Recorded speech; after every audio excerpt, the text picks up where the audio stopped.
बेटी की चीख से घर गूंज उठा। माँ, दरवाज़ा खोलो, पापा को बुलाओ अभी। आधी रात थी, मोहल्ले में सन्नाटा, लेकिन इस एक चीख ने जैसे पूरे घर की नींद उड़ा दी। मम्मी दौड़ती हुई आई। बेटे का कमरा अंदर से बंद था। बेटी कांप रही थी, हाथ में मोबाइल था और आंखों में डर। वो डर जो किसी सामान्य लड़की को तब लगता है जब उसे यकीन हो जाए कि वो जिस घर में रहती है वहाँ सब कुछ वैसा नहीं जैसा दिखता है। क्या देखा तूने, बोल। माँ की आवाज़ में कांपती हुई जिज्ञासा थी। बेटी ने कुछ नहीं कहा, बस फ़ोन आगे बढ़ाया।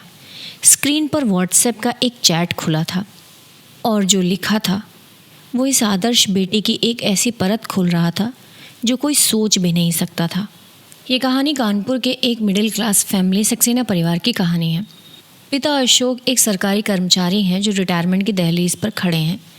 माँ सविता जी घर संभालने वाली एक सीधी सादी महिला हैं जिनकी दुनिया उनके बच्चे हैं। बेटा आरव 28 साल का इंजीनियर है और अब दिल्ली की एक मल्टीनेशनल कंपनी में काम करता है, पर अभी कुछ दिन की छुट्टी पर घर आया है। बेटी नंदनी 22 साल की है जो बीए फाइनल ईयर में है, थोड़ी शांत, थोड़ी जिज्ञासु और भावनाओं को जल्दी समझने वाली। सक्सेना परिवार दिखने में एकदम आदर्श परिवार लगता है।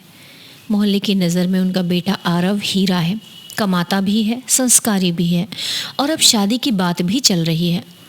माँ बाप का सपना है कि आरव की शादी किसी सीधी सादी लड़की से हो और नंदनी को भी जल्द से सरकारी नौकरी मिल जाए। पर घर के अंदर कुछ और भी है, एक चुप्पी। आरव जब घर आता है तो सब जैसे थोड़े सावधान हो जाते हैं। माँ बिना पूछे पानी ले आती है, पापा छोटे छोटे मसले भी टाल जाते हैं और नंदनी को हमेशा लगता है कि भाई का असली चेहरा कुछ और है। आरव बहुत कम बोलता है, लेकिन जब बोलता है तो जैसे हर शब्द में अधिकार होता है। वो सबका भला चाहता है, कम से कम ऐसा सब मानते हैं। पर नंदनी ने पिछले कुछ दिनों में नोटिस किया कि भाई देर रात तक फ़ोन में बिजी रहता है और कभी कभी हंसते हुए एकदम गंभीर हो जाता है। कुछ तो था जो छुपा रहा था। नंदनी के मन में धीरे धीरे शक घर करने लग गया था। एक रात जब आरव सो गया तो गलती से उसका फ़ोन कमरे में छूट गया। फ़ोन में लॉक नहीं था। नंदनी बस टाइम देखने के लिए फ़ोन उठाती है और एक नोटिफिकेशन आता है, Abhay sent you a voice message. Abhay, ये कौन है? जिज्ञासा में उसने चैट खोली। उसमें कुछ पुरानी चैट्स थी, बहुत निजी। एक लड़का और लड़का यानी आरव और अभय, दोनों की बातें जैसे कोई लव स्टोरी हो। मेरी दुनिया सिर्फ तू है, कोई नहीं जानता कि मैं कौन हूँ असल में। तू यहाँ आ जा, इस शहर से दूर, हम साथ रहेंगे हमेशा के लिए। नंदनी सन्न हो गई, उसके हाथ कांप रहे थे। उसने सोचा, क्या ये वही आरव है जो सबके सामने आदर्श है? क्या मम्मी पापा जानते हैं? क्या ये गलत है? क्या ये पाप है या सिर्फ सच जिसे हमने कभी स्वीकारा ही नहीं? उसी वक्त आरव कमरे में आ गया। नंदनी ने डर के मारे फ़ोन नीचे रख दिया, पर चेहरा सब कुछ बता रहा था। आरव समझ गया कि वो सब पढ़ चुकी है। कुछ मत कहना नंदनी, प्लीज़, कुछ नहीं। पर नंदनी का दिमाग शांत नहीं हुआ। उसने पूरी रात सोचा, क्या करे, बताए मम्मी पापा को, चुप रहे? क्या एक भाई का ये रूप इतना छुपाया जा सकता है कि वो खुद ही एक झूठ जीता रहे? अगली सुबह जब माँ रसोई में काम कर रही थी, नंदनी ने सब कहने का मन बना लिया। माँ, आरव भैया। क्या हुआ बेटा? वो शायद जैसे दिखते हैं वैसे नहीं हैं। माँ पहले तो हंस दी। अरे बेटा, ऐसा कुछ नहीं है, तू ज़्यादा सोचती है। लेकिन जब नंदनी ने वो स्क्रीनशॉट्स दिखाए तब सविता जी का चेहरा फीका पड़ गया। माँ जैसे रो पड़ी। हे भगवान, हमने ये क्या देख लिया? ये हमारे साथ कैसे हो सकता है? माँ प्लीज़ शांत रहो, भैया को मत कहो कि मैंने बताया। पर ये बात अब छुपानी भी तो नहीं चाहिए ना। पापा को भी बुलाया गया। जब पापा को बताया गया वो एकदम खामोश हो गए, जैसे उनकी आवाज़ ही चली गई हो। आधे घंटे तक कोई कुछ नहीं बोला। तभी आरव खुद आ गया। शायद सब कुछ समझ चुका था। आप सबने पढ़ लिया है ना, अब क्या पूछना है? आरव, ये तू क्या कर रहा है? पापा की आवाज़ कांप रही थी। सच जी रहा हूँ पापा, ज़िंदगी में पहली बार ऐसा कुछ कर रहा हूँ जिससे मुझे घृणा नहीं हो रही। तो तू समलैंगिक है? माँ की आंखें जैसे विश्वास नहीं कर पा रही थी। हाँ माँ, और अब मैं झूठ नहीं जी सकता। माँ टूट गई। हमारे समाज में ये कैसे? हम क्या जवाब देंगे लोगों को? आरव ने गुस्से में कहा। तो लोगों के लिए जीना है या अपने बेटे के लिए? नंदनी बस चुप थी। उसकी आंखें भर आई थीं। उसे पहली बार अपने भाई के अकेलेपन का एहसास हो रहा था। वो समझ गई थी, जिसे हम गलत समझते हैं वो किसी की पूरी पहचान हो सकता है। वो रात जैसे एक युद्ध भूमि थी। हर कोई अपनी भावनाओं के साथ लड़ रहा था। किसी के अंदर गुस्सा था, किसी के अंदर शर्म, तो किसी के अंदर सिर्फ चुप्पी। आरव ने पूरे परिवार के सामने खड़े होकर पहली बार खुद को बिना किसी डर के पेश किया। मैं वही आरव हूँ जिसने आपकी हर बात मानी, जो स्कूल में कभी शिकायत नहीं लाया, जो कॉलेज में अव्वल रहा, जो नौकरी लगते ही आपको पहला फ़ोन करता था। लेकिन मैं एक झूठ भी जी रहा था। सविता जी की आंखों में आंसू थे। उन्होंने धीमे से पूछा, तूने बताया क्यों नहीं बेटा? क्यों छुपा के रखा हमसे? आरव की आवाज़ थरथराई। क्योंकि मैं डर गया था माँ। मुझे लगता था कि अगर आप जान गए तो मुझसे मुंह मोड़ लोगे। मैं नहीं चाहता था कि मेरी सच्चाई आपकी शर्म बन जाए। पापा अब तक कुछ नहीं बोले थे।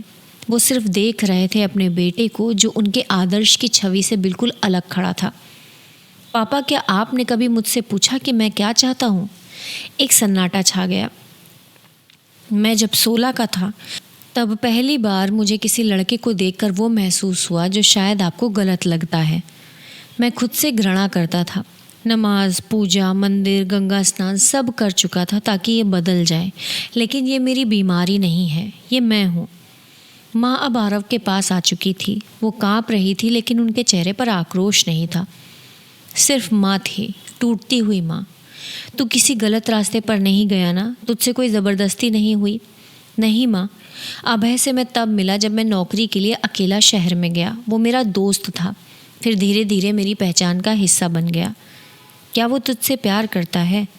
हाँ माँ, शायद वही इकलौता इंसान है जिसने मुझे बिना बदले, बिना शर्त के चाहा है। अब पापा बोले, बहुत देर बाद, गहरी सांस लेते हुए। उनके शब्द बाहर निकले। मैं नहीं समझ पाया बेटा, शायद आज भी पूरी तरह नहीं समझ पा रहा हूँ, लेकिन मैं जानता हूँ कि तू मेरा बेटा है और मैं तुझे खोना नहीं चाहता। लोग क्या कहेंगे ये बहुत बार सोचा है मैंने, लेकिन आज पहली बार सोच रहा हूँ कि तू क्या सोचता होगा। आरव की आंखों से आंसू बह निकले। माँ ने उसे गले से लगा लिया। ये कन्फ्रंटेशन अब एक वॉर नहीं रहा, ये हीलिंग की शुरुआत बन चुका था। कुछ हफ्तों के अंदर घर की हवा बदली बदली सी लगने लगी। अब आरव और अभय की बातें छुपकर नहीं होती थी। घर में एक सहमति सी बन गई थी कि बातों को दबाने से नहीं, समझने से हल मिलते हैं। माँ ने अपनी पूजा की थाली में अब बेटे की खुशियाँ भी मांगनी शुरू कर दी थी। वे अब भी समाज के डर से जूझती थीं, लेकिन जब भी वो मोहल्ले में किसी औरत ने पूछा, बेटा कैसा है, वो कहती खुश है और सच में जी रहा है। पापा अब भी पूरी तरह सहज नहीं हो पाए थे, लेकिन उन्होंने एक दिन आरव के कंधे पर हाथ रखकर कहा, अगर तू अपने मन से खुश है तो हम तेरे साथ हैं। बस एक बात ध्यान रखना, खुद को कभी छोटा मत समझना। तू मेरी मेहनत का सबसे बड़ा कारण है। नंदनी अब और भी निडर हो गई थी। एक बार कॉलेज में LGBTQ अधिकारों पर डिबेट हो रही थी। जब किसी ने मजाक में कहा था कि ये सब तो पागलपन है, तो उसने खड़े होकर कहा था, जिसे आप पागलपन कह रहे हैं वो किसी की पूरी ज़िंदगी है, और अगर ज़िंदगी जीने के लिए आपको छुपना पड़े तो ये समाज बीमार है, इंसान नहीं। इस घटना ने नंदनी के अंदर का लेखक भी जगा दिया। उसने एक ब्लॉग शुरू किया, चुप्पियों के पार, जिसमें वो असल कहानियाँ लिखती थी, उन लोगों की जो अपनी पहचान के लिए अकेले लड़ रहे थे। सक्सेना परिवार अब आदर्श नहीं बल्कि असल बन चुका था, जहाँ सच बोला जाता था, जहाँ सच स्वीकारा जाता था और उसके साथ खड़ा रहा जाता था। क्या आपने कभी सोचा है कि जिनसे हम सबसे ज़्यादा प्यार करते हैं, अगर वो कुछ और हों तो क्या हम उन्हें स्वीकार कर पाते हैं? हो सकता है कि किसी के घर में भी आरव जैसा कोई बेटा, भाई या दोस्त हो, बस एक सच के साथ जीने की हिम्मत जुटा रहा हो। क्या आप उसके साथ खड़े होंगे या उसे अकेला छोड़ देंगे? अगर आपको इसी प्रकार की और भी कहानियाँ सुननी है तो आप कथावाणी चैनल को ज़रूर सब्सक्राइब कीजिए। मिलते हैं आपसे अगली कहानी में।